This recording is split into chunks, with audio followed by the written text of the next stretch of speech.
Katera Rising by J.D. Evergreen. Chapter 11. For the next week, I keep myself busy. Often I find myself partnered with Louis, helping treat the people injured in the cave-in or by the chimeras as they rampage through the base. The work is hard, but rewarding, and it keeps my mind from wandering to the task ahead. The job of treating the wounded stops me from overthinking the fact that I have absolutely no idea how to find the other 4 necklaces. I am clueless as to where to start, but Lexa seems filled with energy at each of our encounters. Certainly the daunting task ahead of us doesn't stop her motivation. I don't share her excitement for the task at hand. I have tried more times than I can count over the last week to use the necklace's power on my own. Only once did I get a brief flicker of blue light. It was so brief, I'm not sure if it actually happened or I just really wanted it to happen. All my efforts had gained me was one heck of a headache. A pained moan brings me back to the present. I set down my water canteen next to Louis and go over to help a young man with a deep gash in his leg. I arrive to find him grunting in pain and his forehead glistening with sweat. I inspect his bandages. They are wet with blood and in need of a change. You tried to stand again, didn't you? I say to the man as I unwind the bandage. I find 3 ripped stitches and blood sluggishly making its way out of the wound. The man nods, his face contorted with pain and a touch of guilt. I cannot just lay here and do nothing. I should be out there helping them secure our home. Since that second beast disappeared, people have been fearful it will bring back more. I remove the broken stitches and work on resealing the wound with new ones. You won't be helpful in your current state. The man frowns at my statement, but even he cannot deny the truth in my words. I wind the bandage around his leg and help him sit up. I retrieve my water canteen and convince him to drink. Give it time and allow your leg to heal. Then you will be able to help. For now, you must rest. He nods and lays down, his unshaven beard lightly scraping the pillow. I heard someone killed one of the beasts in the tunnels. I heard it was a pregnant male. That baffles me. A pregnant male? The man readjusts his pillow, and the light reveals the bags under his eyes. Yeah, the boys have this crest of horns, and when they are pregnant, the creatures form sacs that are on the side of its face. The man wriggles his fingers near his face, giving a visual demonstration of the appendages he is describing. As the infants develop, they grow from the male's face on these stems. They stay there until they grow legs and drop off. I pull a face at the memory. The man mistakes its meaning. Oh, it's far more horrible than you can imagine. Only once have I glimpsed such a beast, and I was lucky to live and tell of it. I would be interested in finding out who killed this one. I nod and keep quiet. I have never seen ending a life as something I should receive glory for, and I'm certainly not going to start that now. The man sees I am not going to engage in his gossip. He huffs and his eyes drift shut. I'm just going to rest my eyes for a bit, he says, and his words fade out. He is asleep in minutes. Maybe he felt that chatter was a way to stay involved when he physically couldn't. I look at the man and understand his desire to help. There is nothing worse than feeling helpless when there are tasks that need to be done, especially when they are tasks you know you can do normally. I repack the clean bandages into the medical basket beside me and take the soaked bandages over to the mountain of rags and dressings to be cleaned. I add it to the precarious pile. I return to collect the medical basket and find the man's breaths slowing as he slips into a deeper, more peaceful sleep. Hopefully he gets enough rest to battle the bags forming under his eyes. I gather the medical basket and take it over to where I had been resting and place it near the wall. I lean against the hard rock as I sort through the basket, checking to see what needs to be replaced. A bandage rolls away from me and I scramble to pick it up. I jump when I see Lexa standing beside me. How long has she been there? Damn it, Lexa, is it impossible for you to make noise? It is possible to make noise, but why would I deprive myself the opportunity to scare you? Lexa replies, the corners of her mouth quirking into a small smile. I pick up the items I had dropped and throw them in the basket, sending Lexa a glare as I rise to my feet. What's up? I'm assuming you didn't come here just to scare me? Lexa sighs. Sadly, no. I do not have time for such frivolous endeavors. I shoot her another glare. Lexa ignores the face I give her and continues. I wish for you to accompany me. I look up at Lexa's neutral face. Well, that was vague. I set aside the medical basket and rise to my feet. Sure, I am finished here. Lexa leads me out of the room. I keep silent until we are out of earshot. Where are we going? To have dinner. My stomach does a flip and I can't hold back my smile at the mention of food. The notion of 3 meals a day is still new and exciting to me. It's the small things in life. I catch Lexa's smile and the shake of her head at my childlike joy. My grin widens and we head for the hall. She leads me in a new direction. This isn't the way to the common eating area. We stop at a doorway that looks the same as every other we passed. The curtain hangs across it and blocks my view of what is inside. Honestly, I'm not sure how Lexa gets around this place. I have been here over 2 weeks and I still get lost. All the halls and corridors look the same. Lexa, what are we doing? Lexa leads me to the wall opposite the doorway and leans against it and speaks in a low voice. I have assembled a small team for our journey. It is necessary that our people think I am traveling to another base, and I would never do that alone. That makes sense. Does the team know? Lexa breathes in. Not yet. I wanted to speak to you first. Aside from us, the only person who knows is Anne. I nod. There should be no secrets between leaders. Lexa regards me. Her eyes are greener in this light. I swallow, my mouth suddenly dry. Do you trust them? Lexa doesn't miss a beat. With my life. How many are there? A young woman walks past and Lexa chooses her words carefully. Including us, it will be 6 in all. That's a few people. How much do you want them to know? Lexa ponders the question. The more they know, the better we would function as a team. But that comes with another side. The more they know, the more danger they will be in if we are captured. I nod at her reasoning. How about we tell them everything except that we have 2 of the necklaces? Lexa nods. Let us delay no further. She crosses the hall in 3 strides and sweeps aside the curtain. This room is not like the others. It looks like a natural cave, and the rolling rock walls bulge and bend as they please. I am surprised to find a wooden table and chairs. This is my first encounter with solid timber furniture here. Light crystals have been added to this room, but without a pattern like the ones in the hall. It seems like they were merely put in any space where they would fit in the walls and roof. A pile of books sit on a natural rock ledge, and hot coals have been brought into the room. They sit nestled in a metal bowl and their red light spreads throughout the space. The warmth that follows it nuzzles against my skin and fights the cold that clings there. A large yellowing scroll is splayed over the table, 4 crystal weights holding it flat. They are similar to the lights in color, but larger in size. Each of them glows softly, fading in and out as if each wave of light was an inhalation. It takes a few moments before I can tear my eyes away from the crystals to examine the scroll. It is a detailed drawing of what I assume to be a map of the underground of Shadow Soul, though I cannot be sure, as my experience with maps is limited. People sit around the room and many drag chairs away from the table so they can sit by the warm coals. Anne sits nearby, deeply engrossed in an old, tattered book. I tilt my head to read the title, Dragons, Real or Myth. It must be an ancient book. Even I know dragons are real. Tash stands talking to Melissa, who still displays an array of knives across her belts. Lucas, with his floppy hair and large glasses, leans back in a wooden chair at a perilous angle. Nathaniel stands off to the side, his well-muscled arms crossed and a general look of boredom on his face. He still sets me a little on edge, and I don't know if I trust him yet. Something about him tugs vaguely at my memory and prevents me from relaxing in his presence. Lexa collects a chair and brings it to the circle of warmth. I follow her example and sit in between Lucas and Anne. Everyone seems to take this as a sign the meeting has begun and quiets.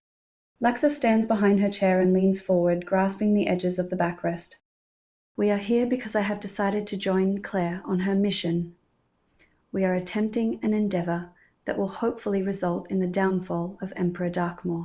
Everyone takes a moment to flick their eyes in my direction. I will be leaving my sister in charge during my absence.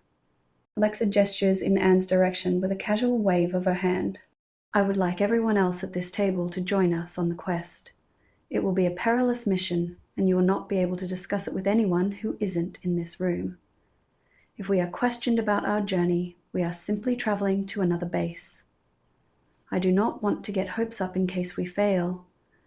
Lexa pauses and waits for the nods, accepting the cover story. If you do not wish to join us, you are free to leave now. No one will judge you. Lexa waits a moment, giving people a chance to leave, but no one moves. Melissa pulls a dagger out and twirls it between her fingers. I'm sure when I say everyone here will die for a chance to overthrow Emperor Darkmor, all of us have experienced torment and loss during his reign of terror. Lucas points at his face. Not to mention, most of us are still ticked off about the branding. The people around the table nod at their words. Lexa stands quietly for a moment and takes in the faces of the people around the table. Lately, some things have come to our attention, and I have decided it is prudent to act. Have you heard the tale of Celestia? Lucas is quick to reply. The one with the phoenix and 6 gems? Lexa nods. Lucas releases a smile. That was my favorite story as a kid. Lexa chooses her words carefully. We have reason to believe it is more than a story. Certain events have led me to consider this tale may actually be a historical one. Nathaniel scowls.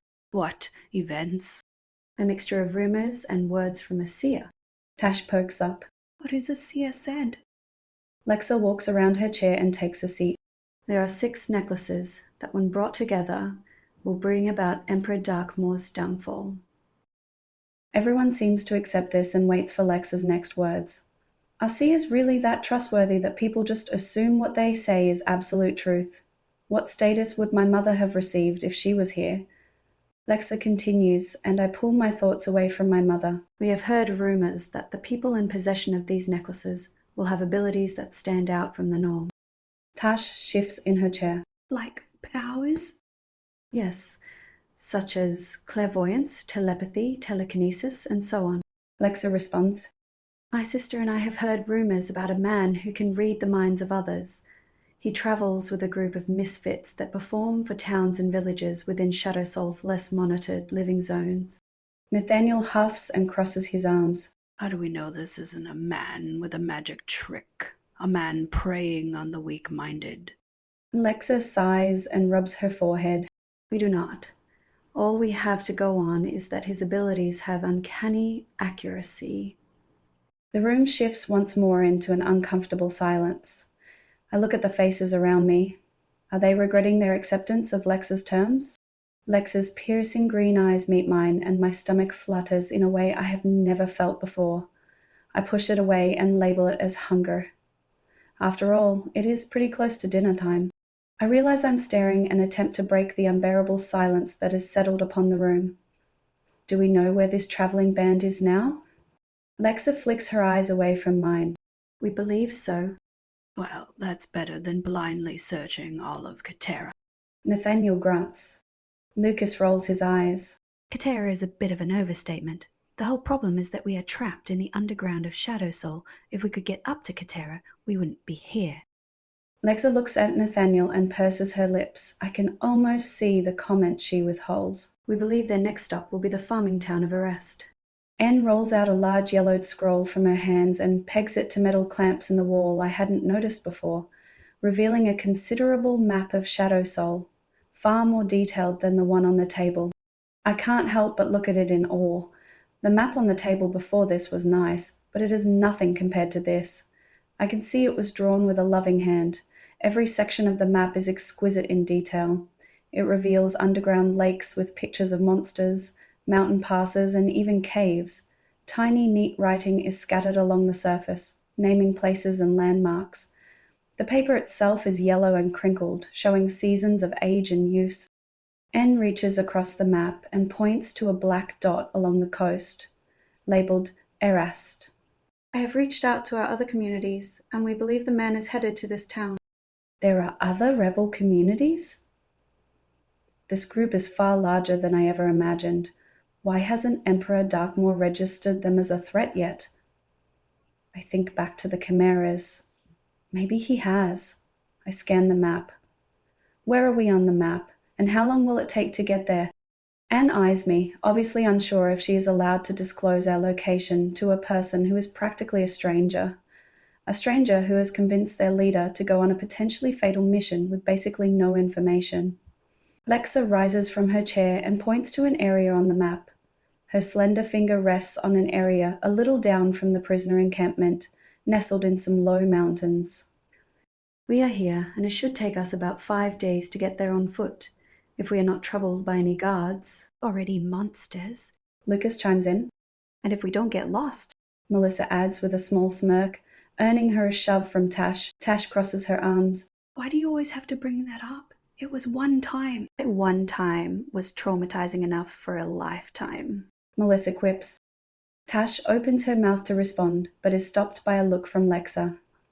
Nathaniel points at the map, taking the attention away from Tash. We should travel through the tunnels and come out on the outskirts of Ethera. That should get us far enough away from the capital to avoid any patrols that may recognize. Nathaniel recommends, tilting his thumb in my direction. The way he pronounced the word her was all too familiar. The derisive sneer I had often encountered when goblins and guards called out my slave number is present on Nathaniel's face right now. I rise from my chair. I have a name. Seasons of being referred to as a number fire me up immediately. You will not talk about Claire in such a manner. A voice cuts across mine. My next words die in my throat as I stop and stare at Lexa. She saved my life in the tunnels, and is more than deserving of your respect. I stare at Lexa with wide eyes. Only my parents had ever defended me. I'm a little confused, but at the same time it's oddly comforting to know there is a person who is on my side because they chose to be. Unlike my parents, Lexa has no obligation to me. I don't realize my mouth is open until Nathaniel clears his throat. I clamp it shut and turn to him. His shoulders are slumped and he stares at his hands. Sorry, he says, and looks up at me. But sometimes I don't think before I speak. The words were not meant to be hurtful. He shifts uncomfortably in his chair and looks back at his hands. I look over his posture and believe his words. Thank you. I accept your apology. Nathaniel gives me a brief nod in acknowledgement, and everyone smiles. I get the sense that this is a significant accomplishment for him. Tash reaches up and lays her hand on Nathaniel's massive forearm and gives him a small smile. The smile causes his face to break into a full-blown grin. A polite, "Sorry to interrupt," brings everyone's attention to the doorway at the end of the room. Lexa looks away from the map and towards the doorway. Enter. The curtain is pushed aside, and two young men push a cart laden with food into the room. My attitude immediately lightens at the prospects of dinner. A young man with impressive sideburns wriggles a plate in his hand. Dinner is ready. Lexa smiles at the boys as she works around the table to help them unload their trays. Thank you for bringing our meals to us, Adam and Oscar. It is much appreciated. I jump from my seat and help collect a pile of cups and utensils. I hurriedly place them on the table while everyone else relocates the seats. Oscar gently taps me on the shoulder and mumbles, Thank you for what you did with the Cerebi. It takes me a moment to realize this is the boy from the cave entrance. I had almost forgotten about him with everything that had happened. I look at the boy's pink cheeks and take pity on him. Thank you for sounding the alarm. I would probably be dog food if it weren't for you. Oscar gives me a small smile and returns to the task of relocating the food from the cart to the table. It doesn't take long for all the food to be set out. The newcomers wave goodbye as they leave our small meeting room. I look at the abundance of food around me and my stomach rumbles with hunger. The smell is so pleasant I find it hard to resist. I pull the nearest platter of food towards me and pile its contents onto the empty plate in front of me. I have never seen anyone as eager as you are to eat. Melissa claims as she places food on her own plate at a much slower and more civilized rate than I had. I pause, my fork halfway between me and my plate as I consider Melissa's words. This is the first full sentence she has said to me. Me either. I smile and return to inhaling my meal. Soft laughter comes from those around us and everyone digs in. Once all the food is gone, mostly thanks to Nathaniel and me, we pile the plates and trays back up on the cart and return to the discussion. Hours pass, mostly filled with planning, and I can do little to help, being new to the camp and to freedom makes my experience and knowledge limited. But in the end, we have organized what to bring and what items to collect for the trip. Many arguments had been waged about the best tunnel exit to take towards Erast, but eventually a decision has been reached. We are to take the tunnel at the rear of the base and exit close to the mountains. I rock back in my chair and glance about. I had given up long ago on keeping up with a conversation that has little to do with me. I catch myself staring at Lexa far too often. She listens intently to everyone and always offers thoughtful, constructive comments. I admire that. People around the table start to shift in their chairs, and I return my attention to the conversation. Lexa stands at the head of the table. We will head to Irast 1 week from now, after the morning meal. We all rise from our chairs, my backside sore from sitting on it for so long. I push my chair in and wave goodbye to everyone as they leave. When at last the room is empty of everyone except Lexa and me, I move over to the cart and rearrange the perilously stacked dishes, hoping they will survive the trip to the wash bucket. Footsteps draw my attention, and I glance around to find Lexa stacking maps together and placing scrolls on the wall shelf. Lexa glances up from her work. Are you nervous about our trip? I shuffle around the dish cart as I search for the words to answer her. A little, I admit, and fiddle with the newly stacked plates. I have spent my whole life in a cage. The notion I can go somewhere of my own free will is still new to me. Somehow it is exciting and terrifying all at the same time. Lexa nods as she places the last scroll on its respective shelf. She walks over to me and takes note of my perfectly stacked plates. She moves one over just enough so it is no longer in a perfect line with the other dishes. I send her a scowl, but pride stops me from reaching out to fix it. We all feel unsettled at first, but every day the ability to make our own choices and decisions becomes easier. Lexa says in a gentle, reassuring voice. She takes the cart and pushes it to the door. Stopping, she turns to me. Come on, Claire, let's get these dishes done so we can get ready and rest before we leave. I doubt there will be much time to relax before this journey begins. She is right. I'm afraid I have already come accustomed to the joys of sleeping in a bed and regular helpings of food. I jog to catch up. Together we plod down the hall and enter the deserted mess hall. It is weird being in the room while it's empty. The space seems bigger than it does during mealtimes. We head for the wash bucket and begin to unload the dishes onto the table next to it.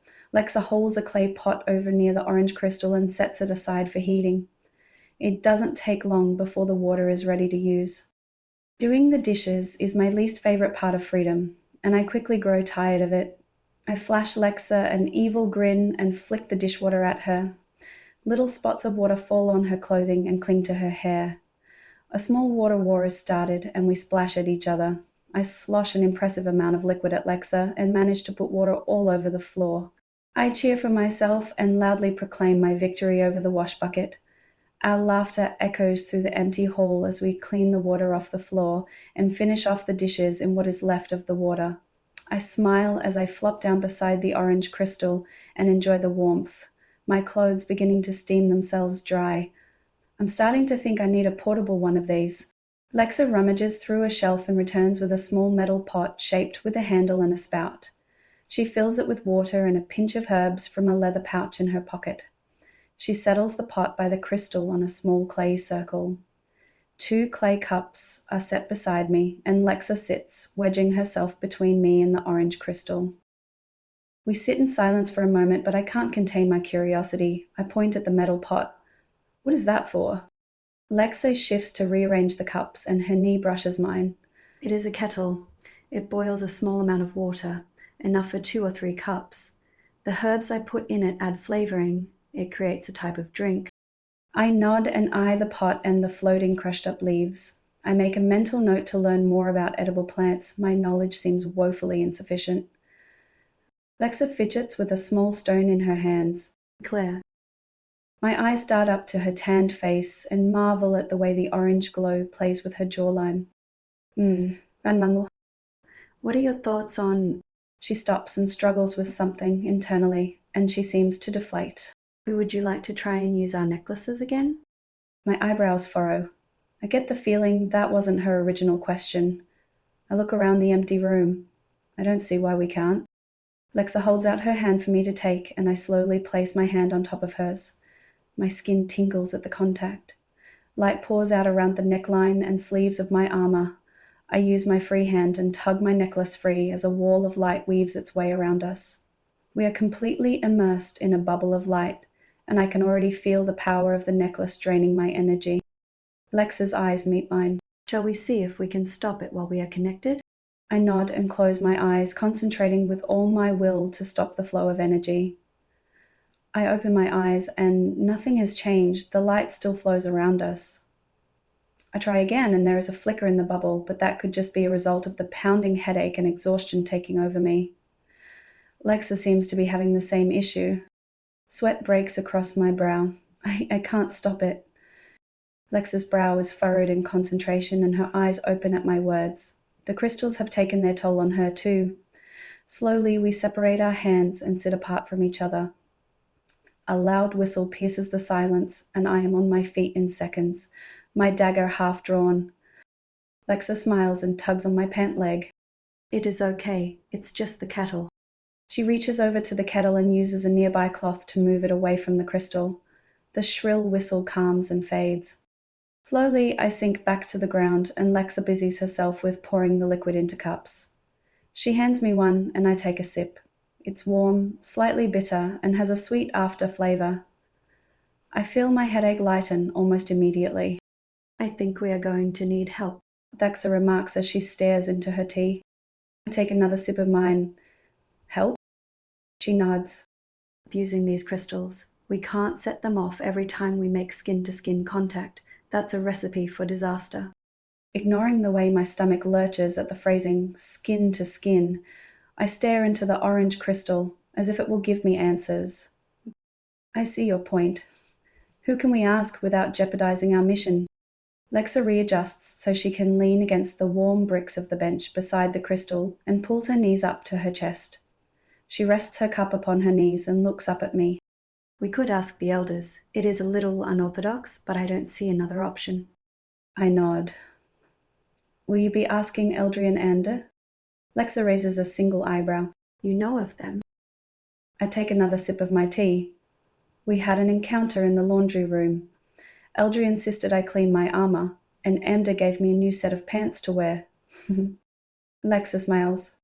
That sounds like them. They do have their odd quirks. Yes, they are who I was considering asking. Would you be open to working with them? I nod enthusiastically, and Lexa smiles. I will see that it is arranged then. We return to our tea and quickly finish it off. I help Lexa pack up and wash the pot before we reluctantly retreat from the warmth of the crystal. We make our way back out into the corridor and head towards the sleeping quarter. Lexa clears her throat. There is a group gathering 3 days from now. We are celebrating the birthday of a boy named Samuel. He turns 16 this week and as such becomes a man. So there will be music, wrestling, and probably alcohol if Lucas is involved in any way. You should come. It is a good way to relax. A smile spreads across my face. A birthday party? I have never been to one before. I have only ever heard of them from old man Melton, who rambled most nights in my cell. Of course I will come. It sounds exciting. Lexa smiles. Excellent. So, how old are you? I ask and look at Lexa expectantly.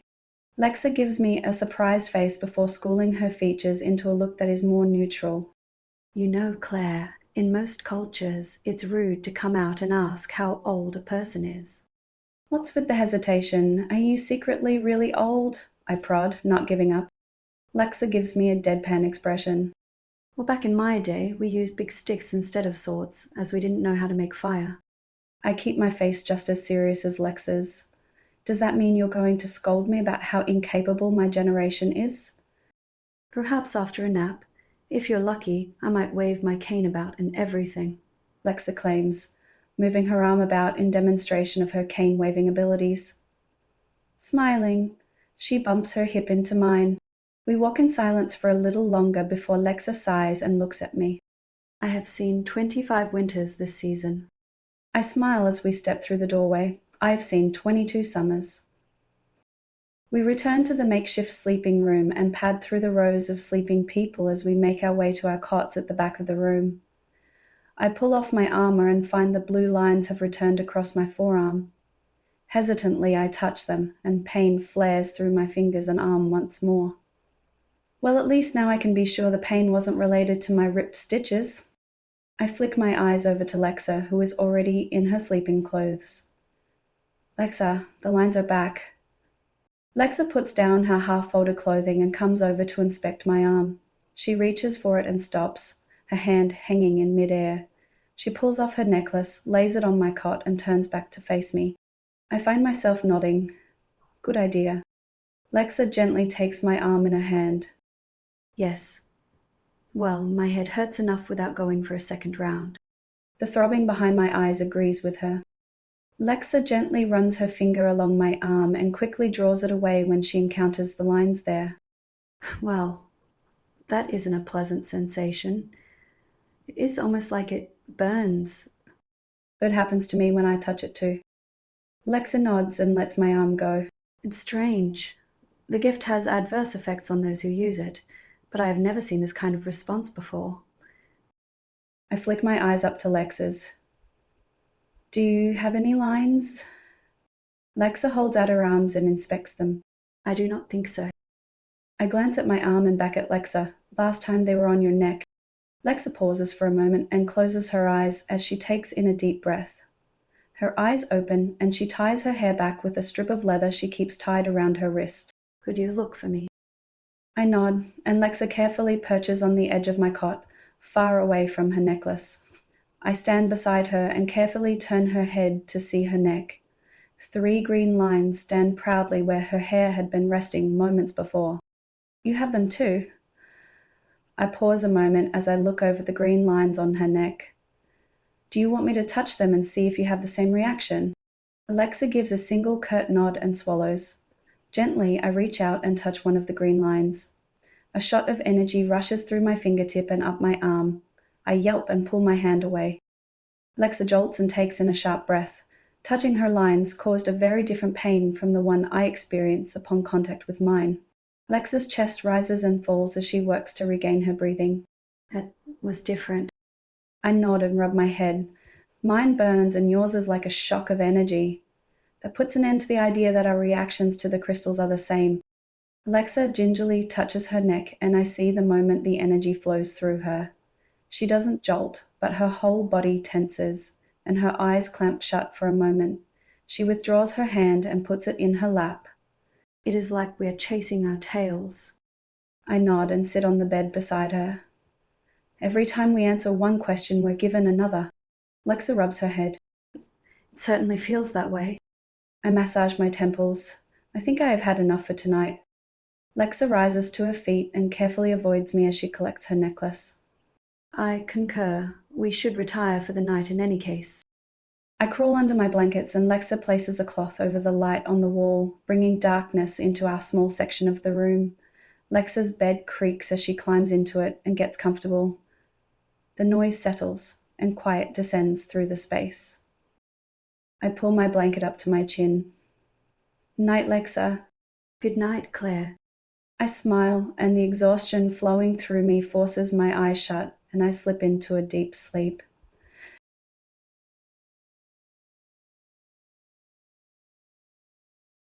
And that's the end of Chapter 11 of Katera Rising.